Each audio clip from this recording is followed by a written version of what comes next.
lowers, and it lowers rapidly. And because of the rapid change in temperature, you become cold very, very quickly.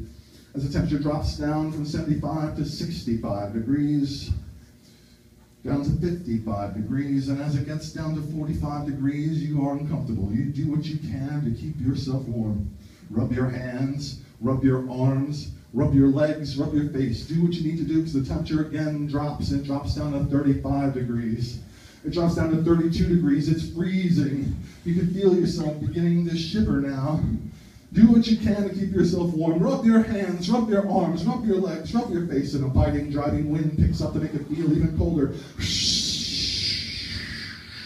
That drops the wind chill factor, but now the temperature lowers down to 25 degrees. It's cold, cold, cold. If you are lucky enough to be sitting next to somebody, what will feel good is if you snuggle up to that person next to you and share some body heat.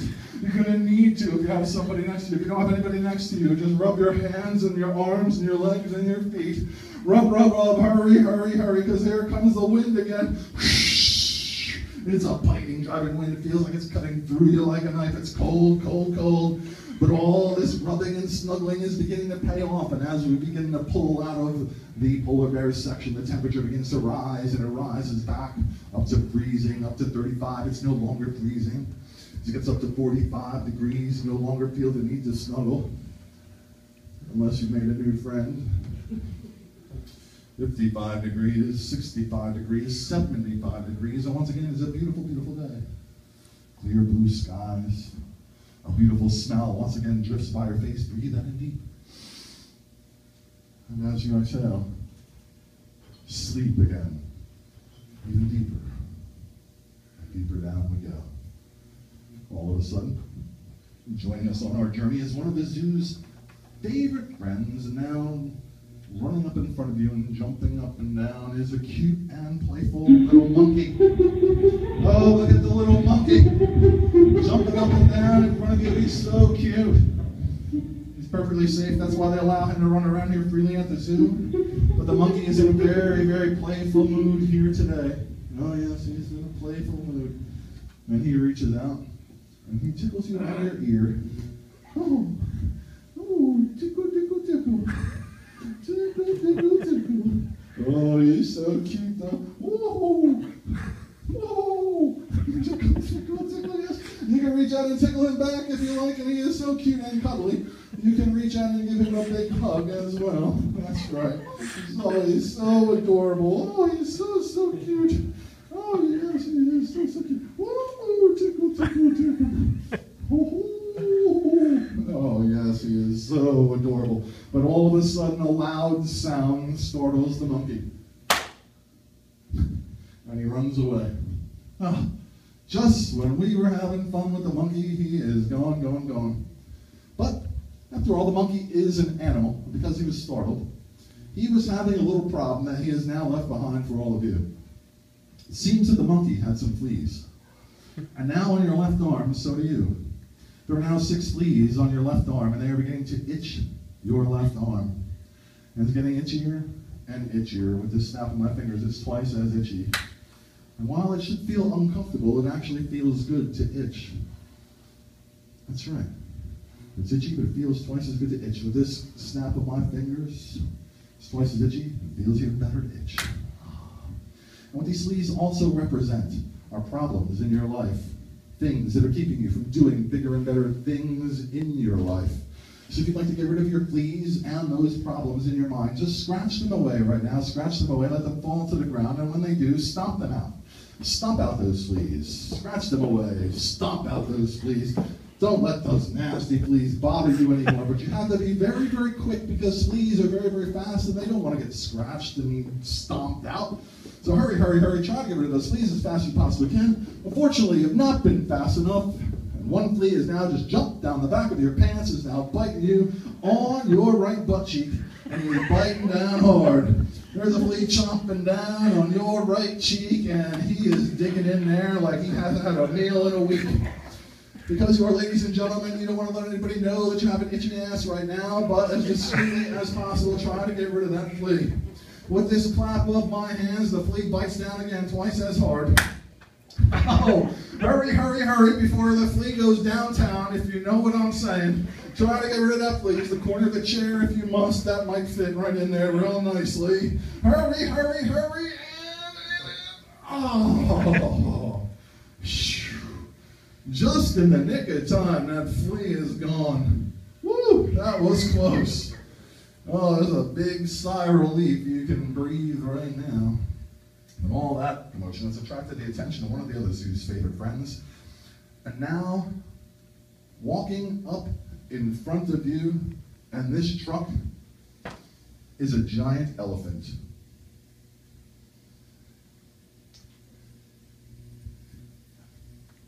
And you are now staring up as this beautiful gray beast is looking right down at you. You've probably seen an elephant before, but perhaps not quite so close. And you cannot keep your eyes off this beautiful animal as he's staring right down in front of you. Perfectly safe here, and of course he's safe. That's why they allow him to run around here freely at the zoo.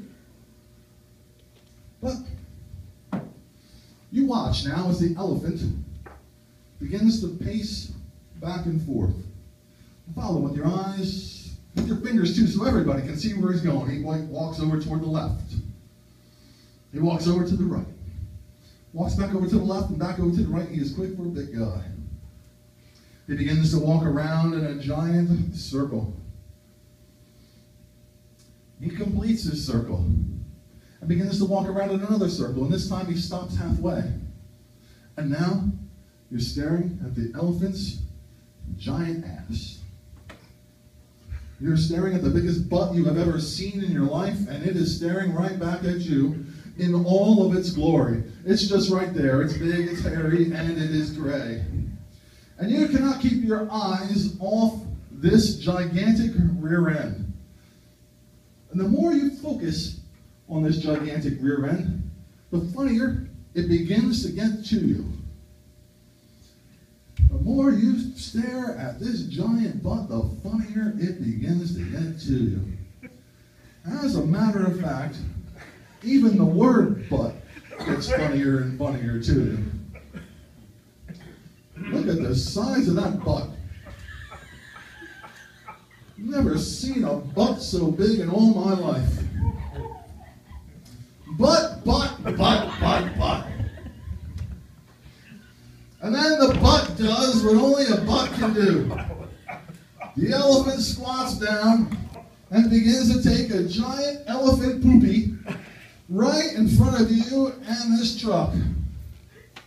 And there's now poop coming out of this elephant's rump at a pace that you did not think was possible.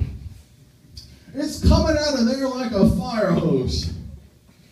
There's now crap piling up in front of you as he continues to unleash hell right in front of you. And this pile of crap is now a foot high, and it is growing. And much to our dismay, the wind changes direction and blows what might be the nastiest thing you smelled in quite some time right into your face. It will not make you sick, of course, because this is the world's greatest zoo. However, with this snap of my fingers, that smell intensifies by 2. Oh, and you can feel it going right up your nose and into your eyes. Your eyes are burning, and the nostril hair in your nose is starting to sizzle as well. As the pile continues to grow, it's now growing up to 2 feet high. This is disgusting. This is disgusting. And much to our dismay, we find that the elephant has yet another problem. He has gas. Oh, no. Oh. Oh, come on, man. Oh, say it ain't so. Oh, what do they feed these elephants here at the zoo? Oh, we begin to find out. Pigs begin shooting out of the elephant's ass. Corn. Corn cobs. Celery stalks. Apple cores. There was a big brown cloud coming off this smoking pile of elephant poop and coming right toward your head. You can taste it in the back of your throat. Oh, finally the wind changes direction. and blows that nasty stench away, and in its place the smell of something beautiful, so waft that in with both your hands. Hurry, hurry, hurry. Oh, bring that nice smell in. Oh, but all this stench is now all over your clothes. Don't remove your clothes, just brush it off. Just brush off your clothes. It's in your hair. It's on the bottom of your feet. How the heck did it get down there? That's disgusting. As the truck driver swerves around his 3-foot-high smoking pile of elephant poop and heads on down the road. Woo! Glad we are out of there. Up on the right. And up, there's a platform. We're going to get off on that platform shortly. As you were staring up on that platform, though, you noticed that all of a sudden you noticed that looking right down at you is the ugliest looking kid you have ever seen in your life. And he is, not only is he ugly, but he is rude and nasty.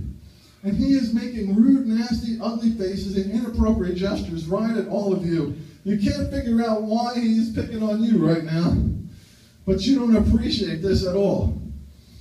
You look around, you don't see any friends or any of his family, and you say, you know what? One good ugly face and inappropriate gesture deserves another. Go ahead, let him have it. No one's looking. Show him that you do not appreciate that he is making these rude, nasty faces right at you. That's right. He's doubling down, though. He doesn't think you can have ugly in him, so he's turning around, he's pulling down his pants, and he's showing you his big, fat, pimply butt. Do not pull down your pants. However, with this clap of my hands, double ugly. Let him have it. That's right. Oh, yes, that's foul and nasty. Now that you've done it, and collectively you have managed to scare him away now. That's right, he is running away. That's right, you pat each other on the back. That's right there, everybody. That's right. You shouldn't feel good about that, but you kind of do. Because he was rude and nasty anyway. So, now we can conclude this part of our journey. To do so, first, though, we're going to need to unfasten our safety belts. And imagine now that we are getting off this big white Hummer limousine. As we get outside, imagine that you see a path in front of you now. And let's begin to imagine that we're walking down this path. So you walk down this path. At the end of this path, you will see a dock. Only one thing can be at a dock, of course, and that is a boat. We're going to take a boat ride here today. Imagine now that we're climbing on board this seaworthy vessel. Let's make ourselves comfortable in the boat, everybody. Make yourselves as comfortable as you would like to be here today. That's right. Of course, if you want a boat ride, we need to practice good water safety. You're going to need to put on some life jackets down by your feet. If you'd be so kind as to pick up a life jacket. And let's put it on. Left arm in the left sleeve, right arm in the right sleeve. Let's pull the vest around the front. There's a strap around the back. Pull that around the front and clasp it in and tug on it and make sure you are safely fastened in there. Once you are, check your neighbor. Make sure your neighbor is tightly fastened in there, because we don't want to lose anybody if the boat's not going to go down here today. That's good. The captain turns around, waves hello. Wave hello to the captain, because he will have your life in his hands for the next 5 minutes or so as we head across the man-made pond on the way to Magic Isle. So here we go. We set sail, and now, in the distance, you can see Magic Island. About halfway across the pond, there is a commotion because there is a large boat on an intercept course with our boat that contains an official from Magic Island. There are a bunch of smaller boats following the larger boat. The smaller boats contain curiosity seekers. Larger boat stops, the official gets on board and lets us know that you have just been chosen to participate in a contest in which you could perhaps win $100,000. Here today, who could use $100K? Who could use $100K? That's right, come on, let's get a little excited. That's right, because we're about to possibly win some money. The curiosity seekers have heard that you have been chosen to participate in this contest, and they have followed the official here because they want to root for you. They want to see you win the money here today. You all now have fans, everybody. If you've never had fans before, or even if you have, a little refresher course. If you hear your fans rooting for you and cheering for you, make sure that you acknowledge their love. Wave to them, bow to them, blow kisses to them, anything to make sure that they do not root for anybody else. If you don't acknowledge their love, they're going to root for somebody else. You don't want that to happen. So from this point forward, if you hear your fans rooting for you and cheering for you, please acknowledge their love. And as a matter of fact, they are going to greet you with a loud round of applause right now. Oh, yeah. It's nice to have fans.